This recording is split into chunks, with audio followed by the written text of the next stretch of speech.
আসসালামু আলাইকুম। আমরা আমাদের খামারের জন্য কি পরিমাণ দানাদার খাবার নেই এবং কি কি খাবার নেই তা আপনাদেরকে আজকের ভিডিওতে দেখাবো। দোকানে গিয়ে আমাদের সর্বপ্রথম কাজ হচ্ছে দানাদার খাবারের লিস্ট করা। দোকানে যাকে মেমো করতে দেখছেন তিনি হচ্ছে আমার বড় ভাই, আর আমি সবসময় ক্যামেরার পিছনে থাকি এবং ভিডিও এডিট করিও ভয়েস দেই। মেমো করার পর আমরা অনেকক্ষণ অপেক্ষা করেছিলাম বটবুটির জন্য বা নসিমুনের জন্য। আমাদের এদিকে বটবুটি বেশি বলে, নসিমুন তেমন একটা বলে না। বটবুটি আসার পর আমরা বটবুটিতে মাল লোড দেওয়া শুরু করলাম। আমরা মূলত 4 আইটেমের দানাদার খাবার কিনেছি, তার মধ্যে দোকান থেকে বুসি ছোলা ও সোয়াবিন নিয়েছি। এই 3 আইটেম নেওয়ার পর আমরা মালগুলো হালকাভাবে বেঁধে নিচ্ছি তাদের কুরার গোডাউনে যাওয়ার জন্য।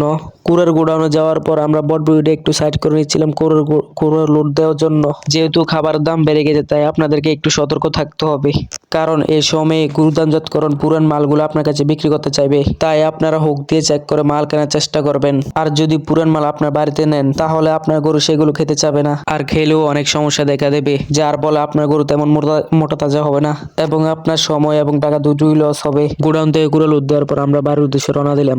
মেইন রোডে ভালোভাবে আসছিলাম। বাড়ির কাছাকাছি একটি কাঁচা রাস্তা ছিল, সেটি ভাঙ্গা হওয়ার কারণে আমাদের একটু সমস্যা হয়েছিল। রাস্তাটা ভাঙ্গা হওয়ার কারণে আমরা যে রশি দিয়ে বস্তাগুলো বাঁধেছিলাম ওই রশিটা একটু লুজ হয়ে গেছে। যাই হোক, কষ্ট হলো, আমাদেরকে কষ্ট করে নিতে হবে। অনেক কষ্ট করে মালগুলো বাড়িতে নিয়ে আসলাম। বটবুটি থেকে মালগুলো নামানোর পর আমাদের কাজ হচ্ছে খাবারগুলো মিক্স করা। ইনশাল্লাহ আল্লাহ যদি বাঁচায় খাবার কিভাবে মিক্স করে সেই ভিডিওটা পরবর্তী ভিডিওতে দেব। সকলে আমাদের জন্য দোয়া করবেন। আসসালামু আলাইকুম।